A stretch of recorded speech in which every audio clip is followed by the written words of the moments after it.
تھانے کا ماحول عجیب سا تھا۔ میں نے دیکھا پولیس والے بھی بڑے خراٹے قسم کے تھے، ان کی توندیں نکلی ہوئی تھی۔ پولیس ہمارے معاشرے میں تحفظ کی نہیں بلکہ خوف کی علامت بن چکی ہے۔ بہرحال اماں نے جا کر سارا مسئلہ میرے شوہر کے بارے میں ان کانسٹیبل کو بتایا جو کہ پاس ہی بیٹھا تھا۔ اس کانسٹیبل نے بھی اماں کی بات پر کوئی توجہ نہیں دی، جبکہ سامنے بیٹھا آدمی اپنے کسی کام میں مصروف تھا۔ کہنے لگا، بی بی اپنا شناختی کارڈ نمبر لکھوا دو، میں تمہاری FIR درج کرتا ہوں۔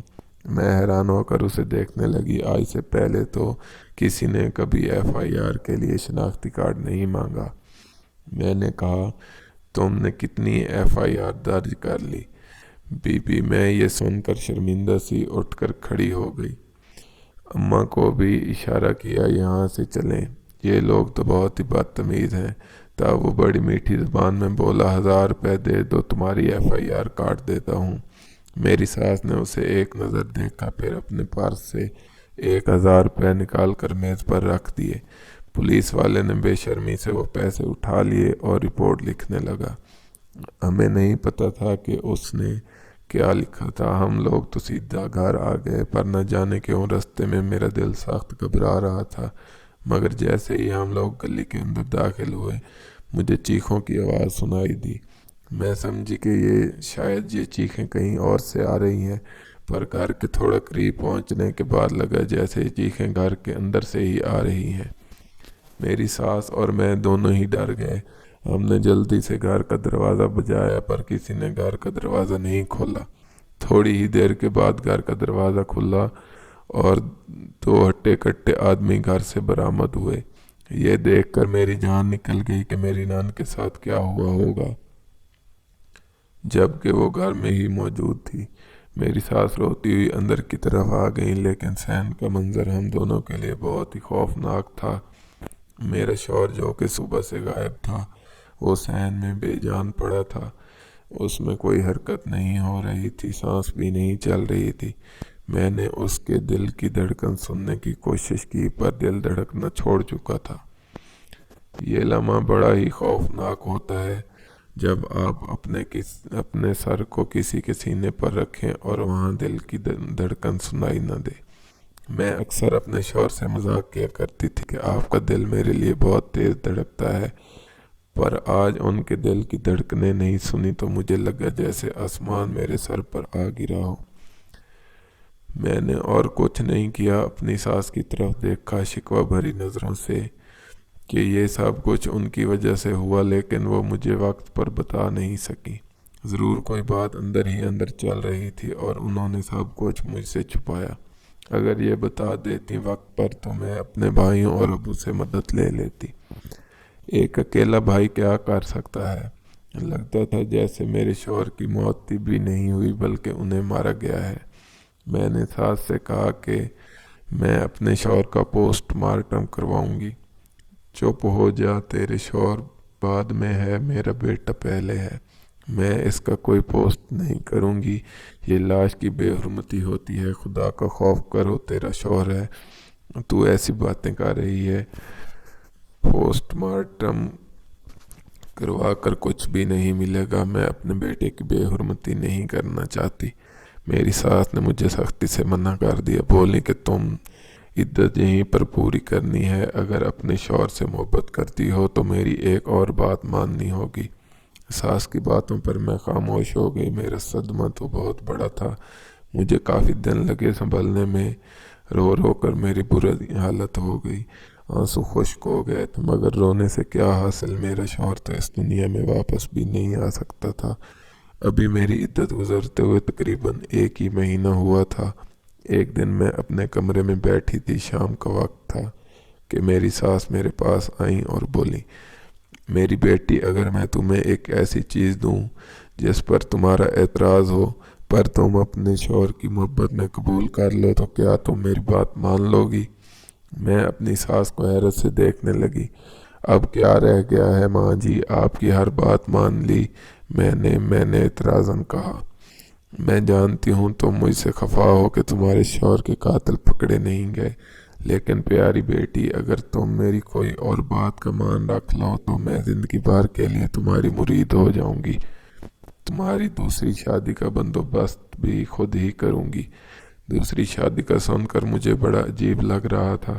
اس شخص سے نفرت ہو رہی تھی جو میرا دوسرا شوہر بنے گا۔ میں نے خاموشی اختیار کر لی۔ پھر میری ساس نے مجھ سے کہا کہ کیا تمہیں ایک بچہ چاہیے جس کے سہارے تم ساری عمر گزار سکو؟ اگر تم نے دوسری شادی نہیں کرنی اور تم کسی بچے کی ماں بن جاؤ، دنیا کے سامنے یہی مشہور ہو جائے گا کہ یہ بچہ تمہارا ہے۔ میں بھی کبھی اس بات پر تمہارا ساتھ نہیں چھوڑوں گی، ہمیشہ تمہارا ساتھ دوں گی۔ تو بتاؤ، کیا تم کسی بچے کو قبول کر لو گی؟ میں ابھی چپ ہی تھی کہ انہوں نے ایک سفید گٹھڑی میری طرف بڑھائی۔ میں نے اس گٹھڑی کو کھول کر دیکھا۔ اس میں ایک خوبصورت ننھا منھا بچہ تھا جو میری طرف دیکھ کر مسکرا رہا تھا۔ اسے دیکھتے ہی میرا دل پگھل گیا۔ اس کی طرف دیکھ کر ہنس پڑی۔ میں نے کہا، ماں جی، یہ بھی کوئی آزمائش ہے؟ بھلا یہ تو ایک تحفہ ہے جس سے میں دن بھر کھیل سکتی ہوں۔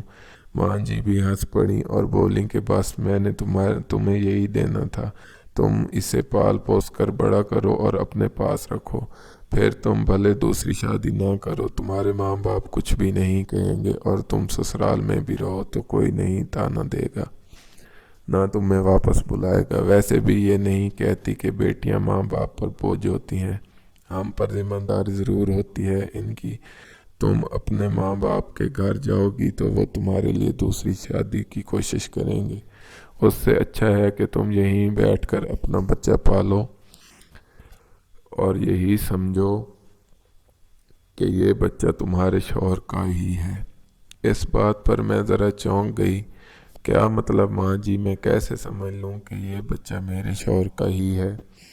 بس بیٹی، مجھ سے کچھ نہ پوچھو، تم نے وعدہ کیا تھا کہ تم میری بات پر چپ رہو گی، میرا ساتھ دو گی۔ اب مجھے مجبوراً خاموش ہو گئی۔ کیا کرتی، کیا کہہ سکتی تھی؟ میری ساس مجھے سچ بتانا ہی نہیں چاہتی تھی، پر میں نے دل میں سوچ لیا تھا کہ سچ تو میں جان کر رہوں گی۔ اگر یہ بچہ میرے شوہر کا ہے تو پھر اس کی ماں کون ہے؟ ساس کے جانے کے بعد میں نے اٹھ کر بچے کو بستر پر آرام سے لٹا دیا۔ اس کے لیے دودھ بنانے کچن میں چلی گئی، جہاں پر میری نند پہلے سے ہی کھڑی تھی۔ مجھے دیکھ کر اس نے نفرت سے منہ پھیر لیا۔ آئی تو میں اس سے بھی بات کرنا چاہتی تھی کہ کیا بات ہے صوبیہ، تم کیوں پریشان ہو اور کس بات پر پریشان ہو؟ کیا تمہیں کوئی گلہ ہے مجھ سے بات کیوں نہیں کر رہی ہو تم؟ تمہارا رشتہ تو پہلے ہی بہت پیارا تھا اور اب لگتا ہے جیسے ہم اجنبی ہو گئے ہیں۔ میری نند نے میری طرف دیکھا تو اس کی آنکھوں میں آنسو تھے۔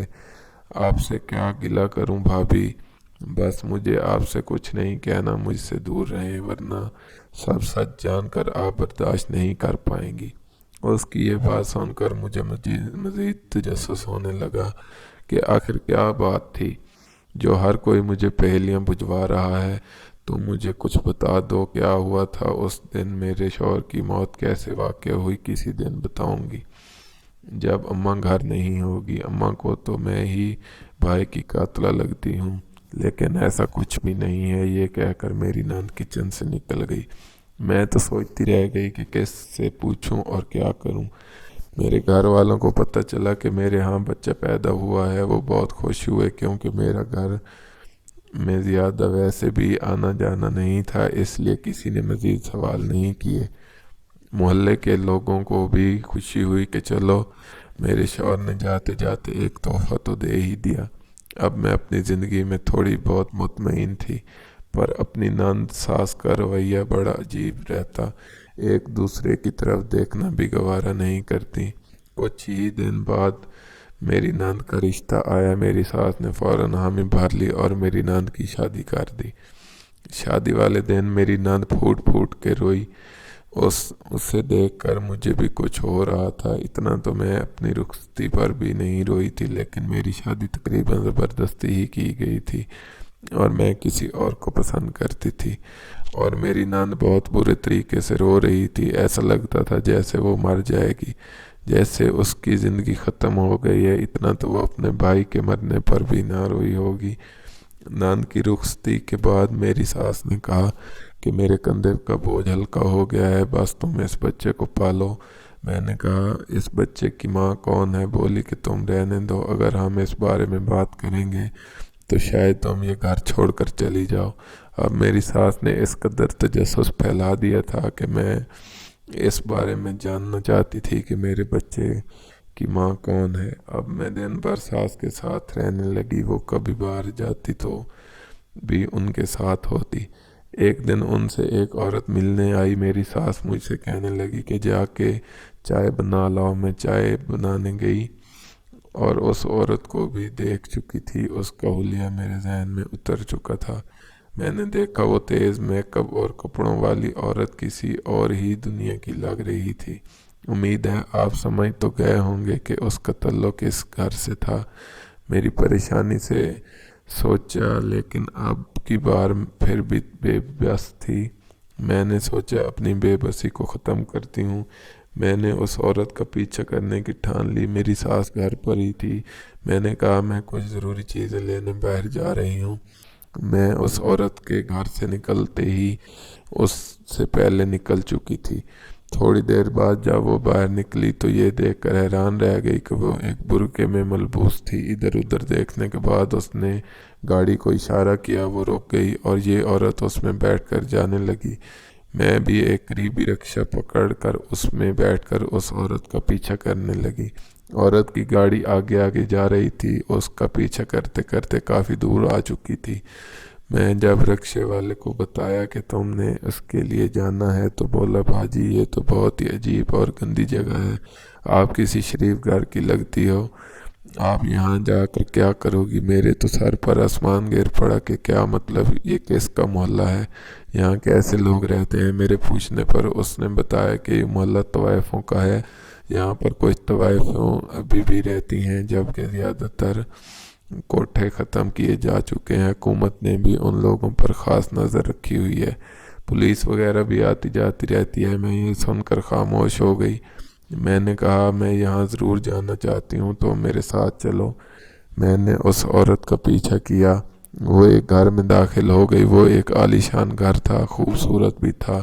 عورت کے داخل ہونے کے بعد ایک آدمی نے دروازہ بند کر دیا۔ یہ سب دیکھ کر واپس آئی تو میری ساس پریشان بیٹھی تھی۔ وہ یہ کہ منا کب سے رو رہا ہے، تم کہاں چلی گئی تھی؟ میں نے کہا میں سچ کی تلاش میں نکلی تھی، آپ نے تو مجھے ابھی تک سچ نہیں بتایا۔ میں خود ہی دیکھنا چاہتی ہوں کہ جس بچے کو میں پال رہی ہوں اس کی ماں کون ہے اور آپ کے ساتھ ملنے کون آتا ہے؟ میری بات سن کر ساس نے میرے آگے ہاتھ جوڑ دیے کہ خدا کا خوف کرو بیٹی، تم یہ باتیں جان کر بھی کیا کرو گی؟ بعض اوقات انسان کی لا علمی بھی اسے فائدہ دیتی ہے، تم لا علم رہو گی تو خوش رہو گی، میری بات مان لو۔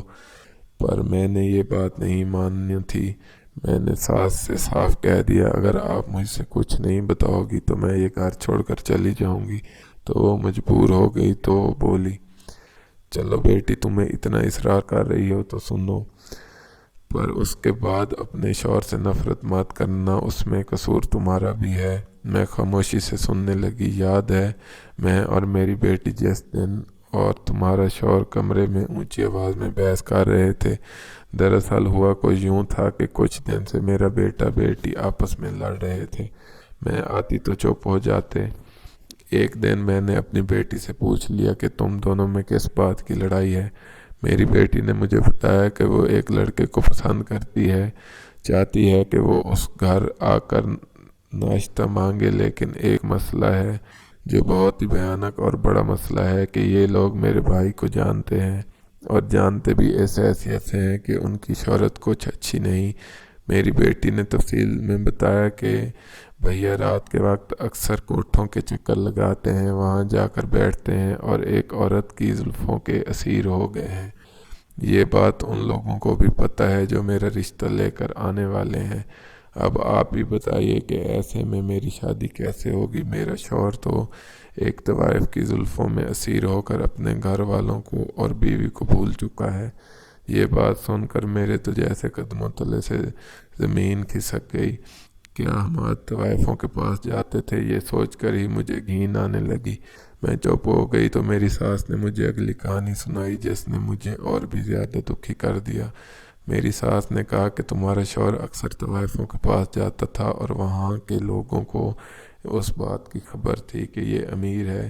جب تک وہ پیسے لٹاتا رہا یہ لوگ پیسے کھاتے رہے، پر پھر ایک دن ایک طوائف کو حقیقت میں اس سے محبت ہو گئی، وہ بھی اسے چاہنے لگی۔ میرا بیٹا اس لڑکی کو بھگا کر کہیں دوسری جگہ لے گیا، وہاں پر وہ اس کے ساتھ رہا یہاں تک کہ اس کی اولاد بھی پیدا ہو گئی، اور اسی دوران لوگوں کو خبر ہوئی کہ ہماری لڑکی کو بھگا کر لے جایا گیا ہے۔ وہ لڑکی تو ان کے وہاں پہنچنے سے پہلے ہی بھاگ گئی کیونکہ وہ تیز تھی، پر ان بدماشوں کو میری بیٹی کا گھر پتہ تھا۔ سوداگر انہوں نے آ کر میرے بیٹے کی جان ہی لے لی۔ بس پھر کیا تھا، قرآن تھا جو میری بیٹی کی زندگی میں بھی آ گیا، جس سے محبت کرتی تھی۔ اس کے خاندان نے یہی کہا کہ یہاں تو قتل تک ہوتے ہیں، طوائف زادیوں سے محبت شریف لوگوں کا کارنامہ نہیں ہوتا۔ بس یہ کہہ کر انہوں نے میری بیٹی کا دل توڑ دیا۔ میری بیٹی ان کی بیٹے سے محبت کرتی تھی، جبکہ وہ لڑکا اپنے ماں باپ کی مرضی پر بھی چلتا، ان کی دعائیں لے کر شادی کرنا چاہتا تھا۔ یوں دونوں کی محبت ادھوری رہ گئی۔ میری بیٹی اور تمہارا شوہر اسی بات پر لڑتے تھے۔ وہ آج جب کہ وہ چلا گیا، میری بیٹی کی شادی ایک ایسے لڑکے سے ہو گئی جسے وہ پسند نہیں کرتی، پر وہ بہت اچھا اور معقول انسان ہے۔ مجھے یقین ہے ایک دن وہ ایسی خوشی زندگی گزارنے لگیں گے، پر ابھی اس وقت میں دیر ہے۔ میری ساس نے مجھے بتایا کہ وہ بچہ بھی اسی طوائف کا ہے۔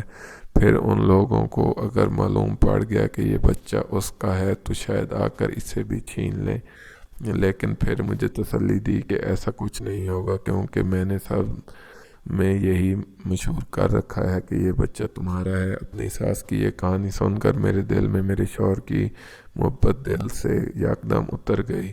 وہ غم جو مجھے بہت بہت گہرا تھا دل سے چھٹنے لگا۔ میں دوسری شادی کے بارے میں خیال کرنے لگی، کیونکہ جو شخص زندہ ہوتے ہوئے میرے ساتھ وفا نہیں کر سکا، میں اس کے مرنے کے بعد بھی کیوں اس کی وفا کا پاس رکھوں گی۔